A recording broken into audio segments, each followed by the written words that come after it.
What is going on, Birdland? Stephen Heckman here for the Baltimore Battery, bringing the final strike. Episode 4 for Season 3 is underway. We come to you after the Baltimore Orioles succumbed to the Kansas City Royals, falling 4-1 today, and unfortunately dropping the series 1-2. That leaves the Baltimore Orioles at 4-6 after 10 games in on the season. And I know the rumblings are already out there. A lot of people feel like opening day was so far away. The interesting thing is the Baltimore Orioles, in their 4 victories, have scored 37 runs. So they're averaging a little bit over 9 runs per game when they win. The problem is when they lose, they're not scoring at all, and the offense seems to disappear. You look at today, and the Orioles struck out 12 times today. We only had 1 walk. We accumulated 5 hits. 3 of those hits came from Ryan Mountcastle. I mean, the offense is not there. Gunnar Henderson, as much as I expected him to be a catalyst to the lineup when his return, he's had 1 hit so far in 3 games. During that time, he has now struck out 6 times, and he is combined 1 for 14. He's hitting .77 with a 154 OPS so far on the season. Granted, it's young, but the way he was tearing up Norfolk before he came up, you expected him to come in and do a little bit more than strike out all the time. Now, I'm kind of thinking he might be pressing because he feels hits as the leadoff hitter. He's got to jumpstart the offense, which is what we totally expect from a leadoff hitter. Problem is, if you're doing too much, you're going to be making mistakes. You're going to be looking foolish at the plate. You're going to be swinging at pitches you normally wouldn't swing at, and you're going to fall off. Adley Rushman got on base again. That means he's been on base in every game he's played this season, but he's still only batting .257. So, there's a difference between just getting on base with a single or a walk or actually being productive in those outs. .257, yes, is not bad. I know it's still early in the season, but when you open the season smacking 2 home runs, you kind of expect a little bit more. It seems like the talk was what Adley Rushman would do, and I know you don't have catchers normally batting in the 270s and above, but Adley Rushman has the tools and the talent to, and right now I just feel like the offense is pressuring itself to compete too much by being the one person who's going to hit the 5-run home run, and that's the problem. It doesn't exist. It doesn't happen. Go up there and make productive at-bats. That's where it's going to start on the offense.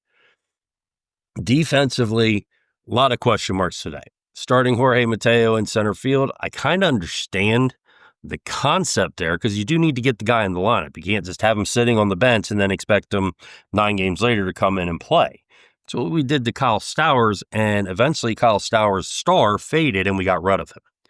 Jorge Mateo can be a valuable component to this team, but originally Ramon Laureano was signed and kept on the big league roster to face left-handed batters so Cedric Mullins could have a day off.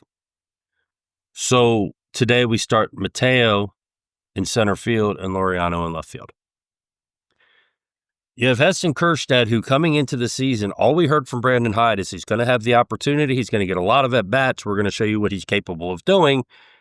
He's not batting as much as he should. Granted, I know as a left-handed pitcher today, but this is supposed to be a guy who's supposed to be an all-around hitter, can hit left and right-handed batters. It's the same thing they did with Gunnar Henderson when he first started, and I understand there's the prospect of putting players in a position to find confidence and grow that way. But if you completely take them away from a game just because a left-handed pitcher is up, you're showing them that you don't trust them enough to perform the job they're getting paid to do and were drafted to do as a starting member of a professional baseball team. So you taking Gunnar Henderson in his first year, he struggled against left-handed batters, made a few adjustments, and last year he brought it all together and had a pretty damn good year against left-handed and right-handed batters. He played over 150 games. So why in the world would you take a player like Heston Kjerstad, who's supposed to be, was one of the best pure hitters coming out of the draft, who proved all the way through the minor leagues that he could hit, and not play him at all? You have Laureano to play center field when you give Cedric Mullins a day off. You look at today, and our bench consisted of Ryan O'Hearn, Heston Kjerstad, Cedric Mullins, And I'm drawing a blank right now who the other person was. Yeah. Jackson Holiday. I looked at it. These guys have combined to drive in 19 runs on the season, just the four of them. 19 runs so far, 4 home runs. These guys are batting well above 280, and not one of them was in the starting lineup. Cedric Mullins, I kind of understand because the guy's played every game, and he doesn't hit lefties that well. But against the pitcher Bubik today, he's 4 for 8 with a home run in his career. That's a 500 batting average, but we're going to sit him on the bench. Now, I know I will play devil's advocate here. Losing Colton Cowser at the beginning of the season was not expected. We had a backup plan for center field and right field. And occasionally you were going to give Cowser a day off here and there and let Laureano play left field just so you could keep his legs fresh, because you weren't going to give Cedric Mullins off, every other game there's a left-handed pitcher. Every now and then he's going to have to face left-handed pitching. But when you completely lose Colton Cowser, you don't have a backup plan in place for when that happened or if that happened. And that's the problem, is we lost a player for 2 months who's 20 home run hitter. He's going to bat you around 250, 260, and is going to play very strong defense in left field. And you had no backup plan in case something happened. None whatsoever. Ramon Laureano was kept to give Cedric Mullins time off when left-handed pitchers started. Play center field and occasionally fill in left field. Tyler O'Neill, we had Heston Kjerstad, and even, in a pinch, Ryan O'Hearn could play outfield as well. And Jorge Mateo, if necessary. And the key word here falls if necessary. Now, Ramon Urias has been on fire, so I understand keeping him in the lineup. Jordan Westburg has started the season pretty well. Him and Ramon Urias are tied for the team league in hits.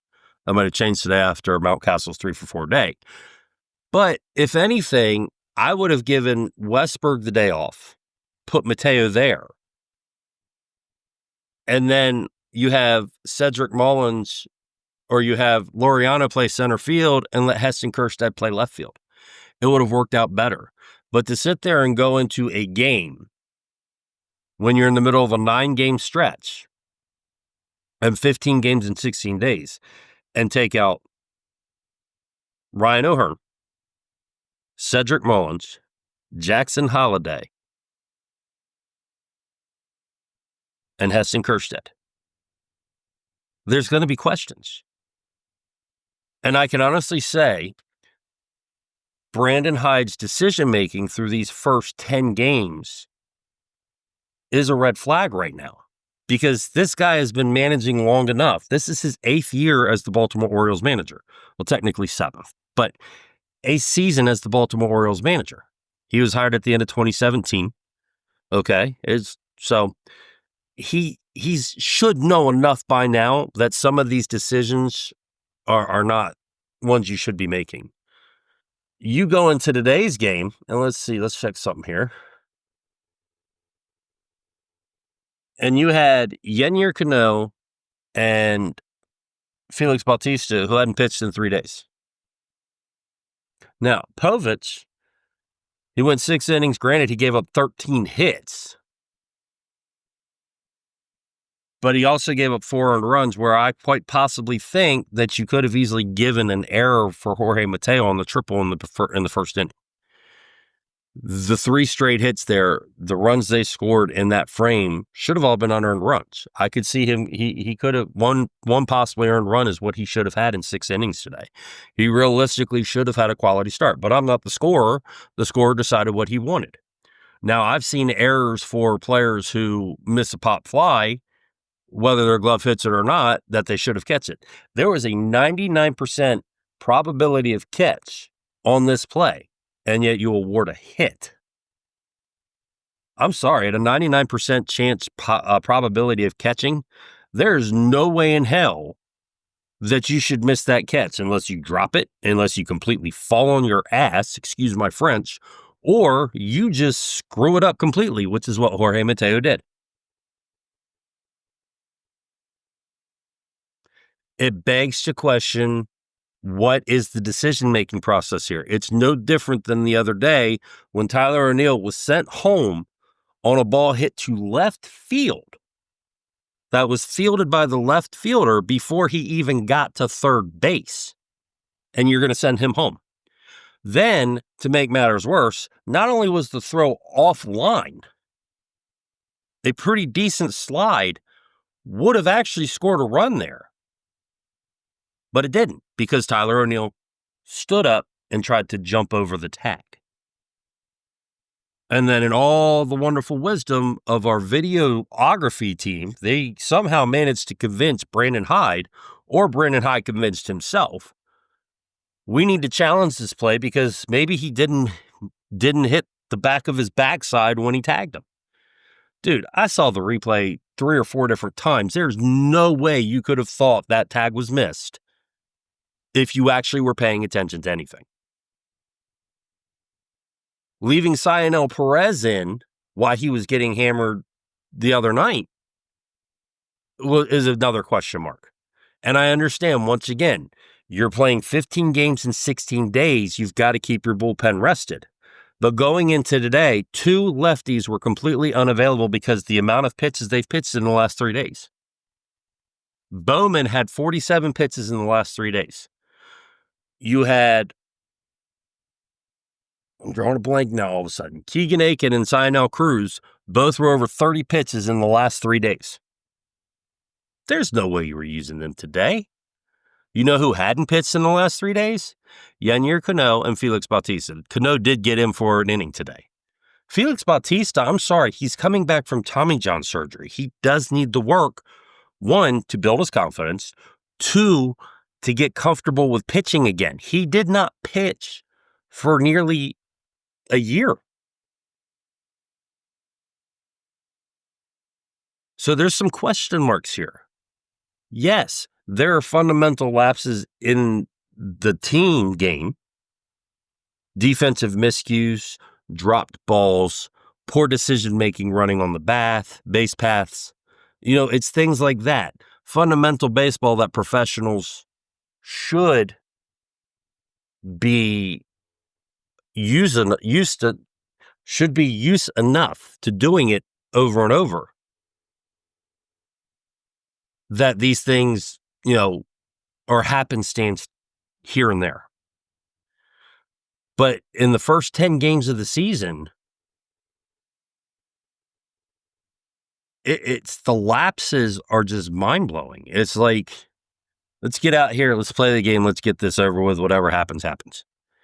This is a team that's supposed to be postseason contention, possibly competing for a World Series, has possibly one of the best bullpens in the league, is getting good production from Zach Eflin, from Tomoyuki Sagano. Cade Povich has not pitched bad. I know his ERA is over 6, but in the 2 games he's pitched, he did not pitch bad. He's actually left us in the position to be in these games regardless. Dean Kramer has not pitched horrible. He's not pitched great, but he's not pitched horrible either. His first game where he gave up the 5 runs, yeah, he still kept us in that game, though. The other day, he gave up 3 runs, 2 runs, I think it was, and we still lost. The only question mark I have in the rotation right now is Charlie Morton.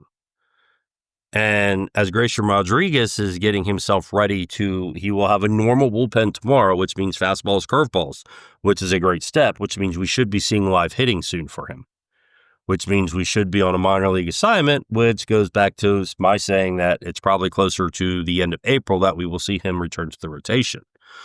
If Charlie Morton keeps pitching like he's pitching, which is frustrating because you see a guy strike out 9 batters in a game and then turn around and have an ERA over 9, something's not adding up. He's not giving up home runs. I think he's given up 2 home runs so far. It might not even be 2. But batters are smoking him on balls in play.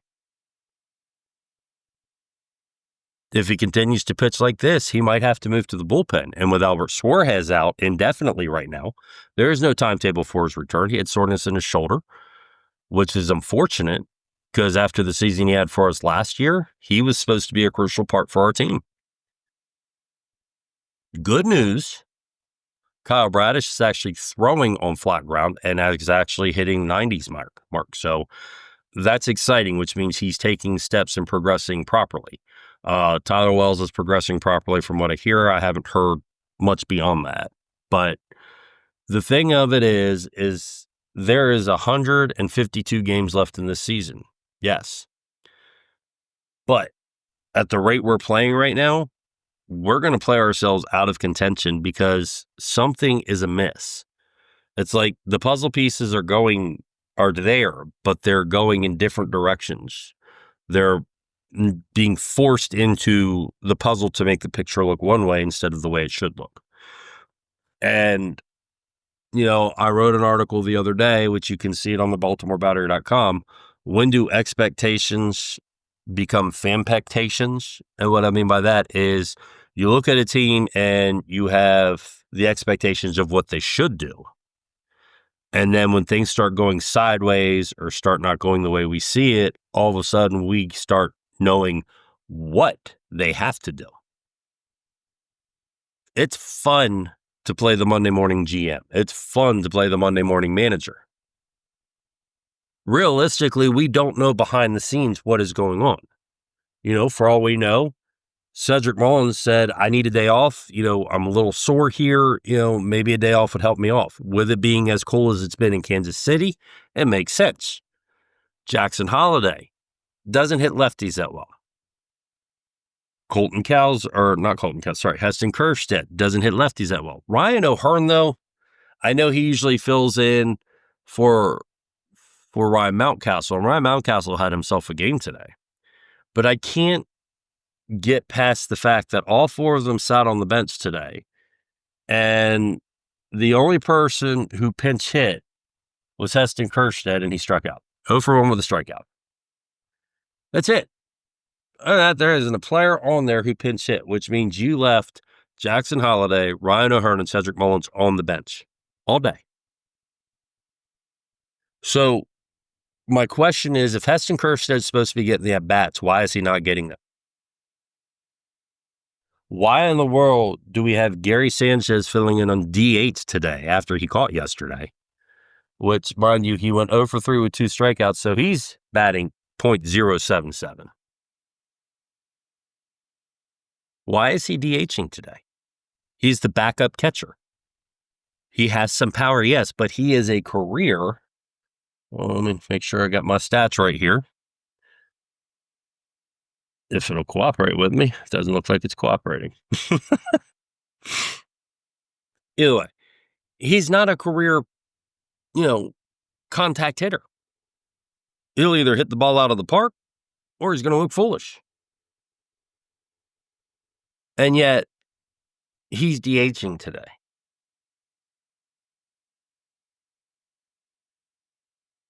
Their question marks are there.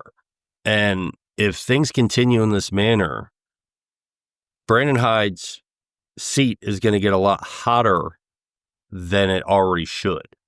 Now, I would imagine going into the season, the expectations was if you don't get past the first round of the playoffs, which the team is 0 for its last 10 in playoff games. But if you didn't get past the first round of the playoffs, it might be time to move on. This is a team that is primed and designed to make the postseason. The talent is there. What's really interesting is most of this team has come up through the league together.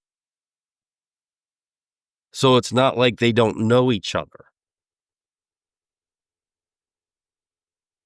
You have Buck Britton there to help because he managed a lot of these players for quite some time. Most of these players he managed to the AAA championship 2 years ago. He managed them in AA before he was promoted to AAA. So you have a guy there who knows the tendencies and how these players respond and how they react to everything. And yet the team looks lost.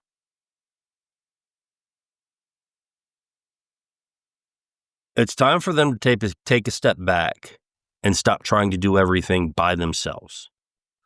Let's get on base first. Let the person behind you pick you up. And so forth. Don't go up there trying to hit a 5 and 6 run home run when nobody's on base. It's not going to matter. Cluster a few hits together. Get a few runs scored. Let's figure out what is going on here, because at this rate, we're going to find ourselves struggling throughout the season instead of being where we're supposed to be. And many of you have been around to witness Baltimore at its worst and at its best. You've heard the history and the heydays of it.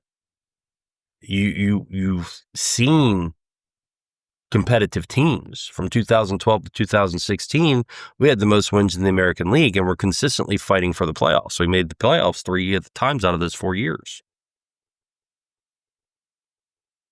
You go back to the mid to late 90s, we were perennial postseason contenders. Yeah, we had some few breaks that didn't go our way, but we were a strong competitive team. Then you have the likes of the 1988 team who started 0-21. You have what's happened from 2017 up to 2021, where we were perennial 110-game losers. So the question I beg to ask is, what is it that needs to change? And I know 95% of the people who watch this and are fans of the Orioles might come out and say it's Brandon Hyde, but it's not all Brandon Hyde. Yes, it starts with him, but it's not all him. Mateo misjudging a baseball in the outfield, turning it into a triple, which ends up being a 3-run inning. That's a fundamental mistake. Tyler O'Neill being sent home from second base when the left fielder has fielded the baseball before he even makes it to third base. I like the aggressiveness, but that's a fundamental mistake. These are the things I'm talking about. Stealing a base and getting thrown out when you have one out. I like the aggressiveness, but at the same time, you're taking yourself out of an inning.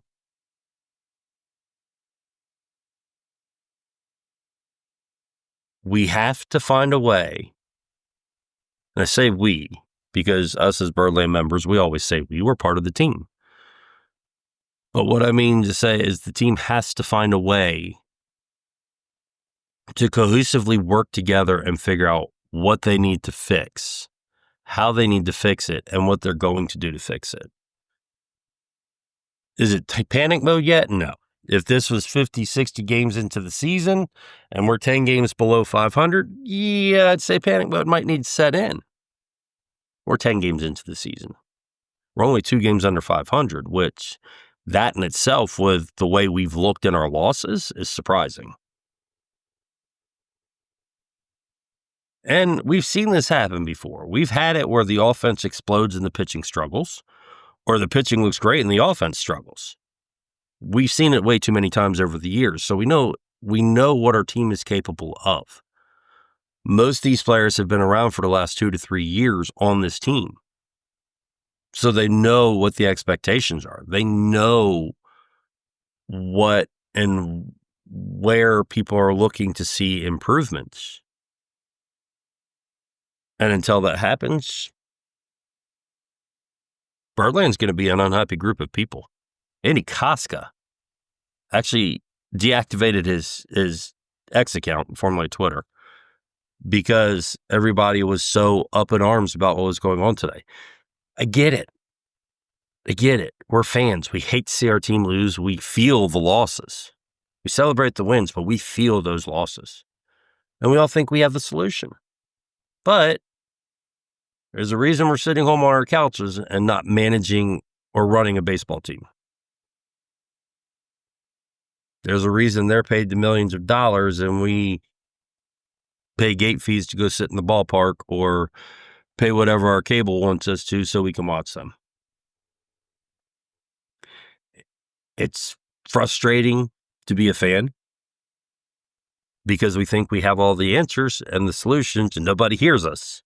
So we go out on social media and we post our opinions, and then you start fighting with other fans, and then as fans, it's just a whole hubbub. But it's part of being a fan. It's the experience. But let's see what happens this week. We have 3 games coming up in Arizona. It's going to be a great test. We're off, and then we come home to play the Toronto Blue Jays again. So let's wrap up the road trip on a strong note. We can still finish the road trip 3-3, which I think at this point would be great. All we need to do is string a few series wins together, and everything in the season becomes forgotten here, and things change. So let me know what you think. What do you think is... Don't say Brandon Hyde. We already discussed the thoughts on Brandon Hyde. I don't want people to come in here and say it's Brandon Hyde who has to go. If you're watching the Orioles and following them, you know the defensive lapses, the offensive lapses, and the fundamental mistakes that the team is playing. What should we do different? Should we bring up a Dylan Beavers and let him play until Kowser comes back? Should we bring up Brandon Young and insert him over Cade Pavich? Does Charlie Morton need to go to the bullpen and bring up somebody else to pitch? You have Gibson, who I think he finally faced live batters, so he should be going on a rehab assignment pretty soon. So he's still a couple weeks away from being able to join the rotation. Not Kirk Gibson. Kyle Gibson. So I'm so frustrated. I'm mixing up players. But anyway, we're going to call it a day here. So let me know your thoughts. Let me know what you think. What do we have to do different? What changes need to be made? Don't come at me with the Brandon Hyde stuff. We already know what's going to happen there. Okay, emit Brandon Hyde from the situation, and let's focus on the team. What needs to be changed? How do we need to approach things? Where should we alter things? And let's go from there. So don't forget to check out the BaltimoreBattery.com. We got a lot of good articles that are out. Baltimore, the Battery 6-pack came out yesterday. We had another opinion piece by me come out today. RJ Delberto's got a piece coming up. He's actually had a couple good articles. Matt Farr, Nick Furbush, Zachary, of course. He has quite a few articles. Justin Sipton. So head on over to Baltimore Battery. Check out the writers and see Baltimore Battery, thebaltimorebattery.com. Excuse me, thebaltimorebattery.com. Check out the different stories. Let us know what you think. Let us know what you're looking for. What do you want to read about, or what do you want to hear about? Be great. Love the support. Thank you for the support. Also, if you're a coffee lover like me, iced coffee, have it every day. You need to check out Foxhole Premium Cold Brew Coffee Concentrate. It's brought to you by the Hero Company. A lot of you, if you haven't heard the Hero Company, they're very big for the bracelets, necklaces, shirts, and hats that they do, and their work with veterans. One of the things I love about the company is the fact that Hero Company, which brings you Foxhole Coffee Concentrate, takes proceeds from their sales and actually helps veterans who are suffering from PTSD to get service dogs to help them along the way. So they shelter, train, and take care of these dogs. And then they also help the veterans. I posted a video on my TikTok account. You should be able to see that there on how I actually think it's on YouTube too. But how they took one veteran and how he got his service dog, how that process works. And it's pretty interesting.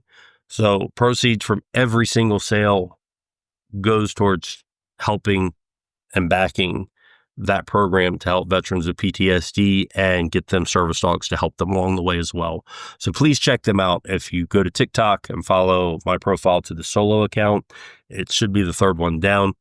Get yourself coffee concentrate. If you're watching me on YouTube, you can definitely check it out in the link there. And just in case, I'm going to give you all the link here because if you're listening to me, obviously you can't you can't see it. So, where we got it.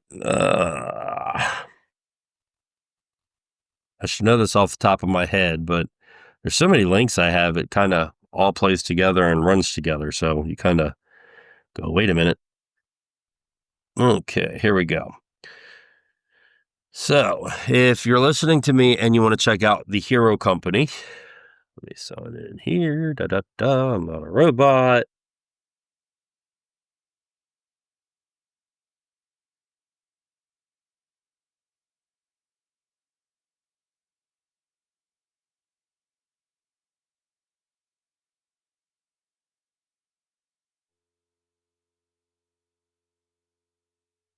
You can go to the Hero Company .co !SCA _ reference. Check them out. Or you can actually just search the Hero Company and check them out. Tell them Stephen from the Final Strike sets you. But it's wonderful company, wonderful cause. And if you're a Foxhole or if you're a coffee concentrate fan like me, Foxhole is the way you should go. You can find them on Amazon as well. Also, I want to give a big shout out to the BaltimoreBattery.com because without them, obviously, I wouldn't be here talking to you and you wouldn't help be supporting me and help supporting us by reading our articles at the BaltimoreBattery.com. So big shout out to them. Also want to give a big shout out to Scooters for Rent. They're our sponsors. If you are in the Delaware and Maryland Eastern Shore area and you're looking for mobility equipment, that's handicapped scooters, manual wheelchairs, electric wheelchairs, beach wheelchairs, and reclining lift chairs, give them a call. Tell them Stephen Heckman from the Final Strike sent you. And their number is 302-280-6203. Till next time, Birdland, remember, keep that beer cold. Let me know what you think. Please. I want to know what your thoughts are. We'll talk about them on the next episode. Be ready for that. And let's have a good week. So go Birdland, keep that beer cold. And until next time, peace out.